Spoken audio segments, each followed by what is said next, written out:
It was the most ordinary city from a human perspective, with gray panel buildings, broken asphalt roads, cars honking in traffic jams, and billboards towering over public transport stops.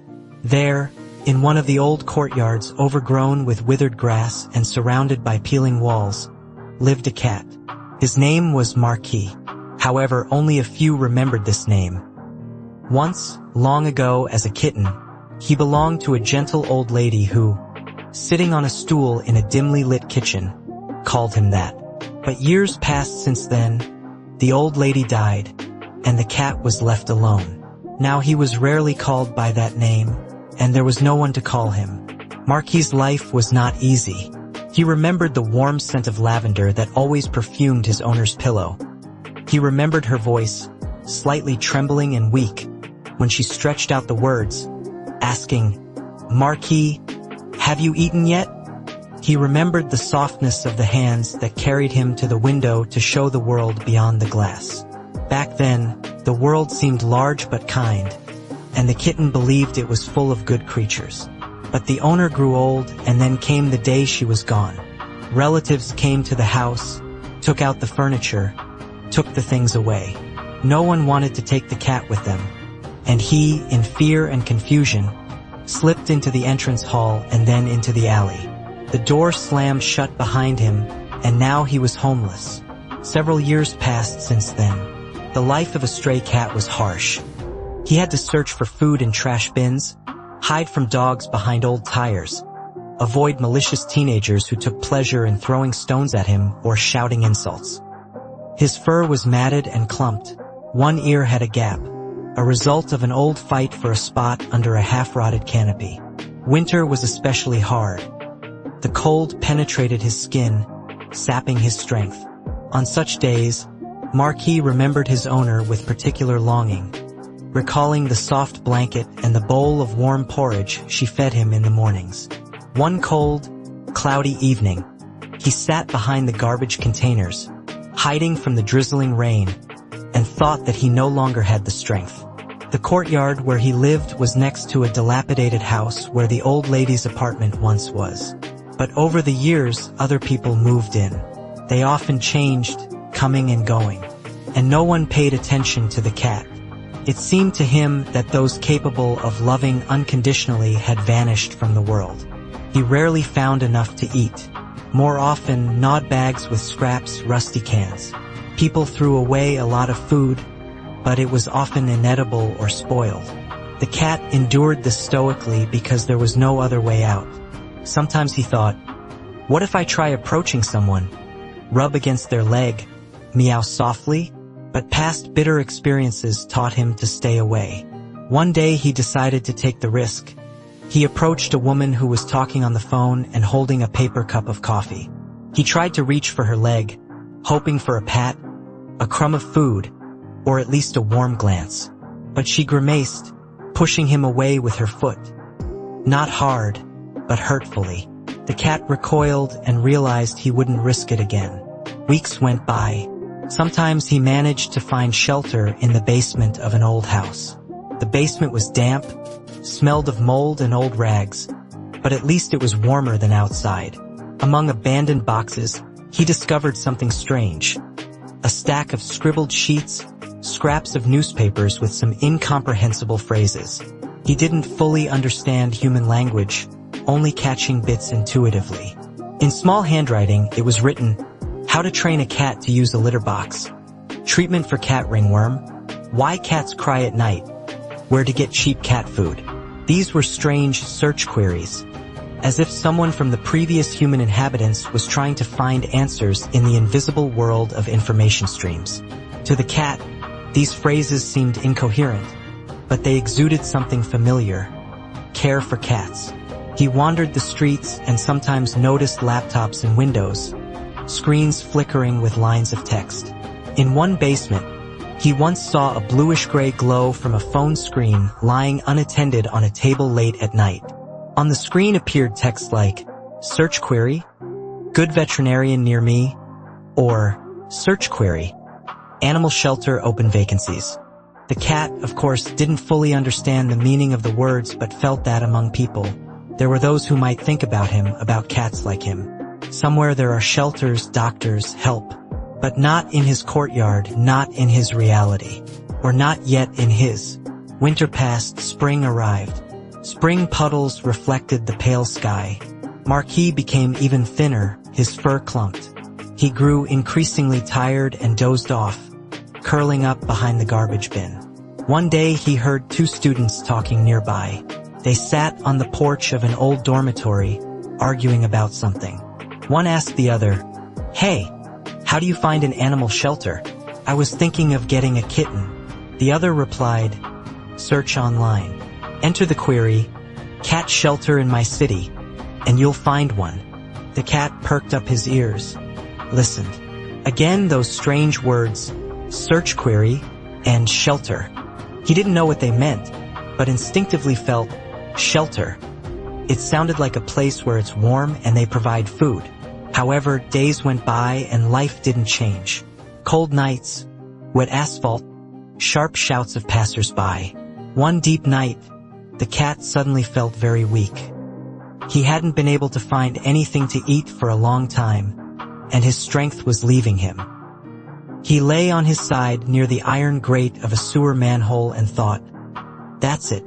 It's over." For a moment, the old lady's face surfaced in his consciousness. Her wrinkled hands, her quiet voice. He closed his eyes, expecting to be found motionless in the morning. But in the morning, something incredible happened to him. It was raining heavily. A girl passing by sheltered under an umbrella. She was hurrying to work and barely looked down. But suddenly she noticed bright yellow eyes looking at her from under a rusty pipe. The girl stopped. At first, she hesitated. Should she intervene? She herself lived modestly, rented apartment, studying in the evenings, working during the day. But in recent days she had just read online, scrolling her smartphone screen, search query, how to help a stray cat. And there were tips.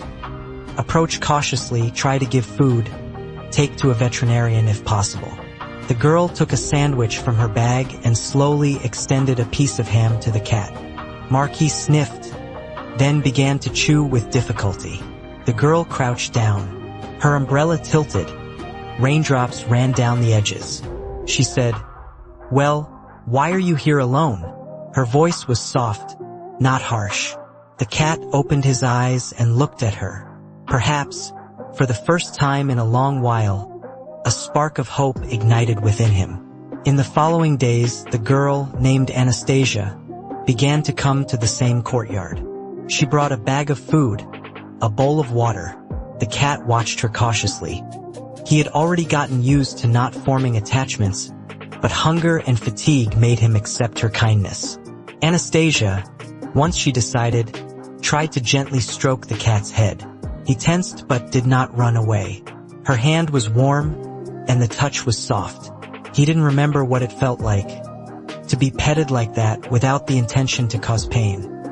He even purred faintly, making his fur vibrate from the unfamiliar feeling. In the evening, Anastasia decided at home that it was time to do something.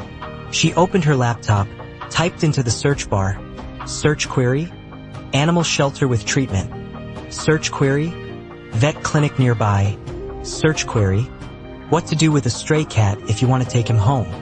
Websites provided advice. Take the cat to a veterinarian, vaccinate, treat for parasites, gradually acclimate to the home. Anastasia thought about her options. Money was scarce, but maybe she could somehow negotiate a discount with the clinic or take out a loan. The next day she came with a carrier. The cat was frightened by the sight of the plastic box, but Anastasia spoke to him so gently that he gradually calmed down. She placed a blanket inside, brought a little food, and the cat, not daring to protest, entered. The door closed, but not harshly, gently. Marquis felt himself being lifted into the air, carried past wet walls. Through the path he was used to wandering alone like a ghost. Now everything was different. Anastasia took the cat to the veterinary clinic. The vet examined him. The cat was emaciated, had skin problems, neglected parasites, and his age was approaching senior. But the veterinarian, a kind-hearted man in his middle years, said, "If you're ready to take care of him, he still has a chance to live well." Anastasia nodded. She received instructions, underwent necessary procedures. The cat endured, though it was painful and scary. But this pain was different from what he was used to. It was healing pain, not senseless cruelty. In the following days, the cat lived with Anastasia. The room was small, a rented studio, almost an attic. But it was warm, no rain leaked in, and a pot with indoor plants sat on the windowsill. Anastasia laid a soft bedding for him, placed bowls with clean water and dry food. At first, the cat glanced suspiciously. Would this always be? Or was her kindness just a brief dream? Anastasia read about how to care for a cat from search queries and articles. How to treat a cat after street life. How to adapt a cat to a new home. How to tell if a cat is happy. She gradually adapted, and the cat began to adjust to her rhythm. When she went to work, he stayed alone, but now loneliness was not frightening. He lay on the bedding and watched the light stripes from the window. Now he didn't have to think about where to find food or where to hide from the rain. Several weeks passed. The cat's fur began to shine. His gaze became clearer. He no longer curled into a ball at every rustle. He didn't remember exactly, but somewhere inside flickered a memory of the old lady who called him Marquis. Now he had a new name. Anastasia called him Rizik, although his fur was more grayish-brown. But the cat got used to the new name, as it sounded affectionate and, most importantly, sincere. He felt that now he had his own person. One evening, Anastasia turned on the computer. The cat jumped onto the table and cautiously placed his paw on the keyboard. The girl smiled and said, "Well, look." She opened the search engine, and the cat saw countless lines of incomprehensible words. Anastasia loudly, jokingly, said, "Search query. Happy cat at home." Naturally, the search engine returned numerous strange pictures and stories. But for a cat who once roamed courtyards, basements, and garbage bins, the very fact that he was now called a happy cat seemed a miracle. Time passed. In this small apartment, among modest furniture, the cat found what he had long sought, a sense of security. He no longer feared that there would be nothing to eat tomorrow. Anastasia received a small raise in her salary, was able to buy him good food. Sometimes she brought toys, balls with jingle bells, fabric mice. The cat was scared of the bells but gradually realized that he could play with them.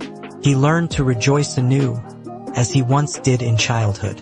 Once he dreamed scary dreams, of people throwing stones, of dogs chasing him across a wasteland. Now, falling asleep on the soft bedding, he heard Anastasia's quiet singing coming from the neighboring room. He understood the intonations. It was tenderness. He half closed his eyes and thought that life had turned a new page for him. After a few months, the cat hardly resembled the emaciated stray he was. His fur was smooth. His eyes sparkled. His movements had a confident fluidity characteristic of domestic cats. He learned to purr loudly when Anastasia returned from work. Now she sometimes walked with him on a leash in the courtyard, and the cat watched the world with surprise, which once scared him to shivers. He saw passers-by, saw children playing with a ball, saw other cats in windows. The world was the same, but he looked at it differently. One day, Nastia forgot to close the laptop, and the cat saw old browser tabs. Search query. How to take a stray cat from the street. Search query. Benefits in vet clinics for rescued animals. The cat didn't understand the words but felt that each letter was filled with meaning of kindness and care. Now these incomprehensible symbols, which he once encountered on scraps of paper in an old basement, were associated in his consciousness with the fact that people are capable not only of ignoring or harming but also of helping. Summer arrived. The sun shone through the window. The cat lay on the windowsill, looking at the blue sky, and smiled in his own way, squinting his eyes, calmly moving his paws. There was no longer constant fear in his life. Yes, he was an old cat. Perhaps he had not many years left. But he would spend these years in warmth, care, and love. He no longer needed to survive. He could simply live. And that was wonderful. Anastasia sat nearby, browsing the animal shelters page to which she occasionally donated small amounts. She read stories of rescuing other cats. Maybe someday they would take another one. It remained a dream for now. But the cat felt, if that ever happened, it would not be out of pity but from a genuine need to share warmth. In the evening, when Anastasia lit the desk lamp and sat down to write her term paper, the cat approached her and lay down beside her. He softly purred, feeling the vibrations of his own body. The girl stroked him and said, "You are my Marquis now. I decided to call you that. It's an aristocratic name for a noble heart." The cat lifted his whiskers. Somewhere deep in his memory surfaced the old image. The warm kitchen, the scent of lavender, the kind hands of the old lady who once called him that. He realized that life makes amazing circles. Now he had a home again, a name, and a person who loved him. He didn't know words and couldn't read those search queries that led to his rescue, but he felt that people who can search, find, and help exist. And if the world once seemed cold and indifferent to him, now he understood that there are those who are ready to extend a helping paw. Thus, a sad story turned into a bright one. From a courtyard wanderer, he became a house cat, and a time of warmth, love, and tranquility came into his life.